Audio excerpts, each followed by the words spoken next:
Flat racing, as it's called in England, dates all the way back to 1174.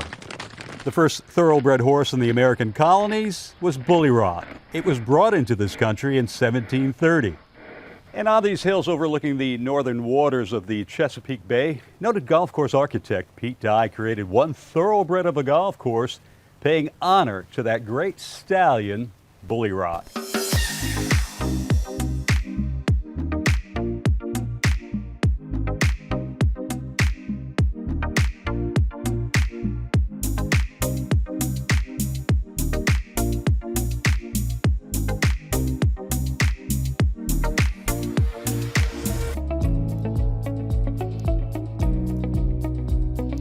Bulle Rock has long been considered the best players course in the Mid-Atlantic. And since it opened back in 1998, it has maintained its status as the #1 public course in Maryland. We really do work really hard on maintaining that level of condition. We have really good value rate, for the customer. Apart from being recognized as one of the premier daily fee courses in the U.S., Bulle Rock has also played host to the LPGA Championship from 2005 through 2009. Now, throughout this layout, course designer Pete Dye offers the golfer an excellent mix of long and short holes, elevated tees and greens, and tournament-ready conditions. Pete Dye has a very good way of tricking your eye, and most people that play this golf course for the first time visually feel like it's really difficult. Play it a second time, play it a third time, and you start to realize that the golf course really has plenty of room to hit it out there. And if you play on the high sides of our golf holes and don't short side yourself, you can score out here.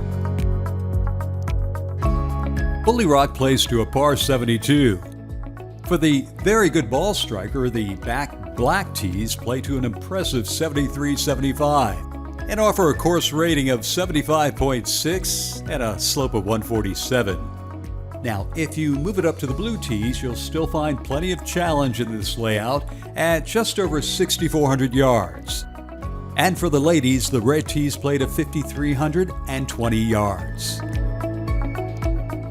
This is arguably one of his most playable designs, and I've played plenty of Pete Dye golf courses that are just beat you up.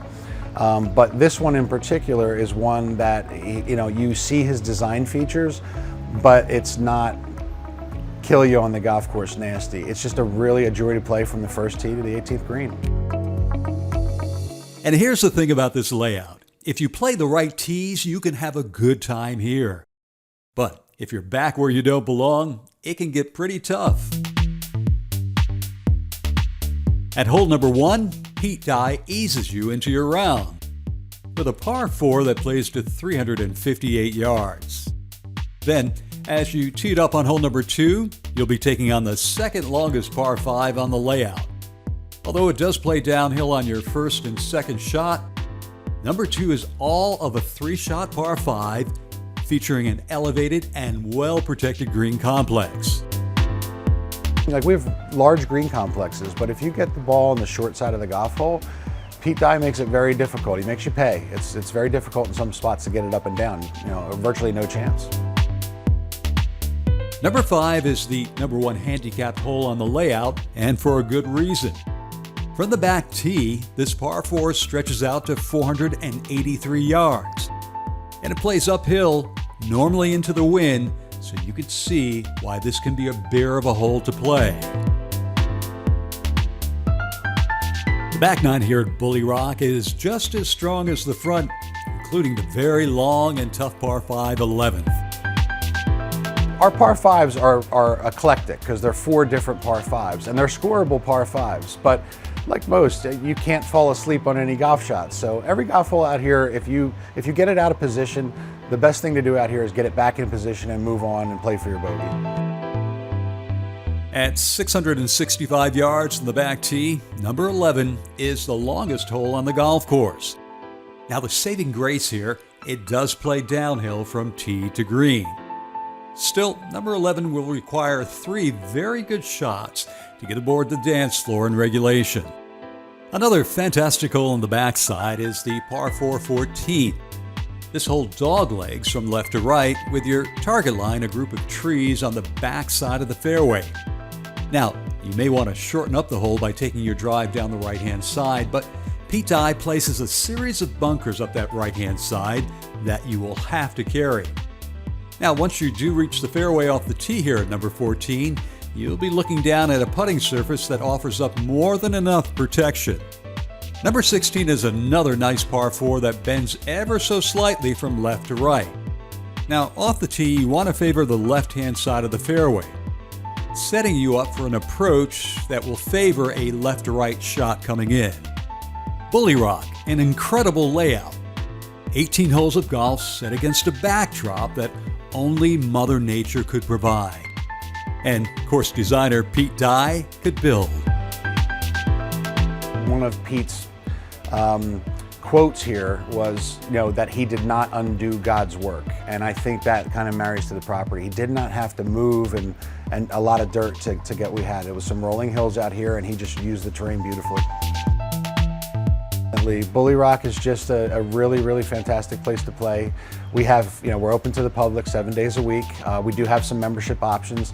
Everything that we do here can be found online, bullerockgc.com. If you haven't seen us, or if you haven't seen us for quite some time, come on back and play it. I promise you're in for a treat.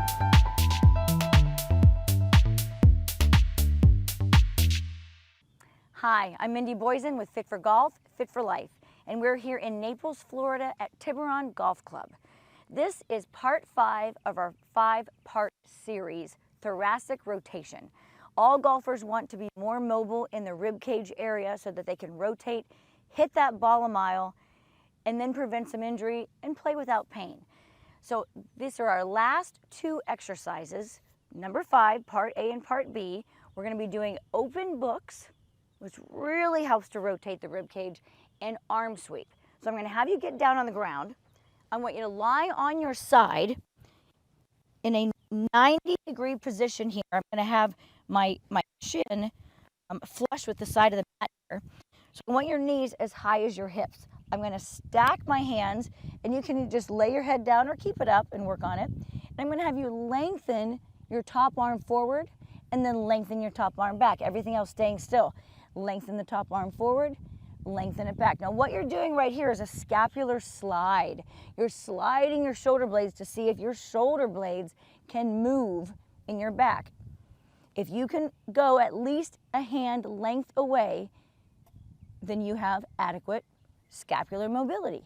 Now we're going to see if the rib cage can go with it. So slide it out, let your eyes follow your hand. You're going to open up as far as you can. Okay, and a lot of people get to about here and go, I just can't go anymore. Well, what I'm going to have you do is rotate the ribs. Maybe you lift up, try to squish and flatten left shoulder blade down, and you're even going to turn your head.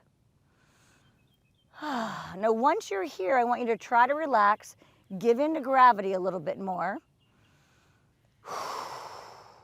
See if you can keep turning the ribs right here and letting their shoulder relax. That is an open book.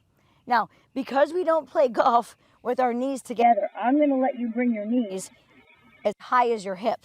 So that'll give you a little bit more turn, and it's not really considered cheating at all. Okay? And then you're going to close. Now, that's called an open book. I want you to do at least 3 to 5 of those. Here's your arm sweep. So scapular slide. You're going to take this arm, and you're going to try to keep it as straight as you possibly can. You're going to reach it. This is where a lot of people cheat and bend their arm because it's tough. I'm going to try to keep mine straight. You get to 12 o'clock on your clock, you can roll it open. And I'm going to take it very slowly right here. Try not to rush it at all. You're going to open up that whole front of the body. So since I'm doing my left arm, this would be my follow through. And I'm going to open it back up and slide it and bring it the whole way around. Okay, that is an arm sweep. So we've got open books with the scapular slide, and we've got an arm sweep 3 to 5 times each. Whew, and you will really feel that opening up your rib cage. Those are my 2 favorite exercises on the ground for thoracic rotation and the ability to move your shoulder as well. Don't forget to do both sides. You will definitely see a difference between the two. On the scorecard, hole number 9 here at Bulle Rock is the second longest par 4 on the layout. And as you stand on the tee box, this golf hole can be very deceiving. So the tee shot's all uphill, and you got to decide if you're going to carry bunkers or there's a small fairway over to the right that you might try to go over the pond and go to. Number 9 is one of these golf holes where you really need to pick a line off the tee and then let it rip. It's one of those holes where I feel like I can hit it as hard as I want. If I miss it left, I'm okay. If I miss it right, I'm okay because I got enough length to carry it. I wouldn't say it's an easy hole in terms of birdie, but it's an easy hole in terms of drive. If I was caddying, I would tell every player to go up to the left. Now, if the pin is in the back, I would tell them it's okay to go here. If the pin's in the front, I would tell them don't even be looking at that. So it's one of those fairways I think Pete Dye put there to tempt you to say, I hit it over the pond versus the more strategic play of the golf hole. And as you hit your second shot, you'll be taking aim for a green complex that offers every bit of challenge you would expect on this Pete Dye design.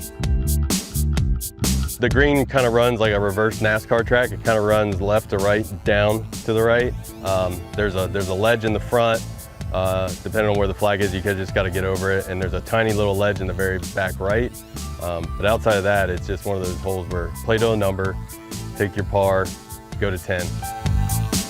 It's one of those holes that's very well designed where it gives you some relief off the tee, but it does make you hit a golf shot coming in.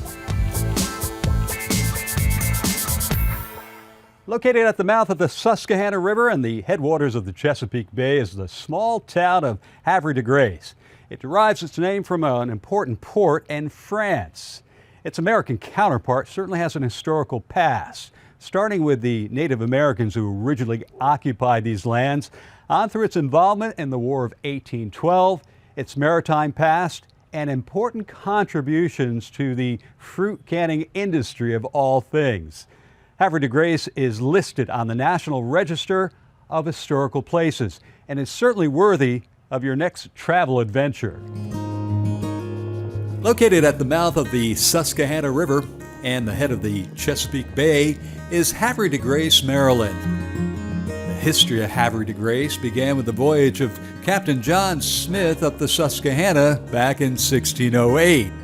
During the first Congress in 1789, the town missed by only one vote being named the capital of the fledgling United States, which turned out to be a good thing because the town was attacked by British Rear Admiral George Cockburn, whose Marines burned and plundered the village in 1813. American Lieutenant John O'Neill single-handedly manned a cannon to help defend the town. In gratitude, the town made O'Neill and his descendants the hereditary keepers of the Concord Point Lighthouse, which marks the mouth of the Susquehanna River. The town's early industries included oyster and crab harvesting. Large fruit orchards were cultivated in and near the town, and those products were shipped to markets along the East Coast and elsewhere. Well, today, Havre de Grace is recognized for its laid-back small-town feel, and the city has been named one of the top 50 small towns in America by Travel World, which described it as a scenic and beautiful small town on the largest estuary in the United States. Hi there, my name is Matt Summers. I'm the Director of Golf here at Bulle Rock Golf Course. And the tip I'm going to work with you guys on today is challenge shots just off the green, around the collar, or right next to it. Here at the golf course, our rough is Kentucky bluegrass, so it's a thick blade. It's not real tall, but it's thick. And you can see here, we've got a couple different lies based on where our ball might have come to rest. When we sit here and we look at this shot, we're wondering if we can putt it or if we should chip it, and we have to worry about our golf swing. So one of the shots that I work on with my students and members here is using a hybrid or a fairway metal to challenge ourselves into a better golf shot. So we try to treat this like we're hitting a putter. When we get up to our golf ball, we put it back in our stance. We kind of put our hands forward, and we're going to actually make a putting motion down through to allow us to hit a better golf shot without having to make a big swing. Same thing here, right? The ball's sitting down. Should we use a wedge from here? Can't putt it because of the way the lie is. Same thing, we're going to take our hybrid or our fairway metal and make a putting motion. We don't have to hit it hard. There's not a lot of acceleration. It's just that same smooth putting stroke that gets us out of trouble. Feel free to practice this. It'll save you a lot of strokes around the green. One of the great things about the layout here at Bulle Rock is that no two holes are the same. Here at the par 4 13th, Pete Dye challenges the golfer off the tee to find the right spot in the fairway so that you're in a great position to take on what is undoubtedly one of the tougher green complexes on this entire layout. In my opinion, it's the hardest hole in the golf course. Handicap-wise, it's not ranked that way. The 5th hole is. But that hole is dead straight off the tee. There's no bailout. Anything up the right-hand side of the fairway here at hole number 13, and you're certainly flirting with trouble. Now, if you take aim for the center of the fairway, but push it a bit to the left, well, you could be in trouble as well. You can hit it left, but you're wedging out into the fairway for a 3rd shot into this green. There's a big ravine down at in the landing area for most tee shots. Yeah, that's a no-go zone there. And if you do happen to find the fairway off the tee, chances are you'll be hitting a mid to long iron into a green complex that is certainly well protected. The 2nd shot's actually really hard because it's going to be long too. So everyone's got to kind of aim left of the green and try to bring it in. If they aim right and leave it short, the up and down opportunity is very tough. That green's very sloped from left to right. Again, if I was caddying, I'd say aim at the left center of the green and hit it to that number. If we get close and it falls right, great. If it just stays right there, we got a 2-putt for a par hopefully, and we get to go on to the next hole. When it comes to golf in the Mid-Atlantic region, few if any clubs can match the quality of golf you will find right here at Bulle Rock. Its 18-hole Pete Dye designed layout is not only the best public course in Maryland, but one of the top public courses in the U.S. Bulle Rock also features one of the region's best practice facilities, including 2 putting greens, an expansive short game practice area, and full driving range. Within the clubhouse, you'll find an award-winning golf shop with the latest trends for men, women, and children, all sporting the Bulle Rock logo. Also in the clubhouse, you'll find the newly renovated gourmet pub and grill, an absolute must for the post-round golfer. We have 2 different distinct customers, so we're going to have to please the golfers, and then we also have to please the regular public and a lot of the people that actually live in the Bulle Rock community. It's a great place to hang out, and the food is outstanding. This is our burger here, which we tasted like 10 burgers. Now you would never think, you think ground beef is ground beef, but it's not. It's very different. We tasted like 10 burgers, and this is a special mix of burgers, and it's a mixture of chuck, short ribs, and brisket. This is our ahi tuna, seared, rare, with some seaweed salad, and it's a very popular item. Whether you're grabbing a cocktail with friends, a business lunch, or simply looking for a great place to dine, the pub and grill is a must. Bulle Rock, a golf course designed by a legend and named for a thoroughbred.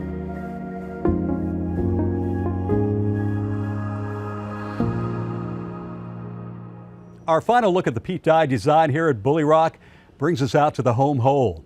Although you're playing from an elevated tee, it's important that you get as much distance as possible with your tee shot. This way you have the right club in your hand as you take on a very deep green that is bordered by water on the left and grass swells to the right. And as you tee it up for the final time in your round here at Bulle Rock, you'll do so on a very tough par 4. It's a typical finishing Pete Dye hole, right? It's a dogleg left, water all down the left-hand side.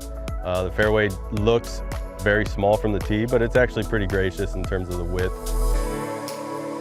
Hole number 18 is all about commitment. Where do you want to be off the tee in the fairway? You gotta pick a tree or pick a bunker edge, and you're gonna swing to that, and be prepared to have a long shot in for your second. Most players will take aim for the trees down the right-hand side, but that's quite a bit of distance to carry off the tee.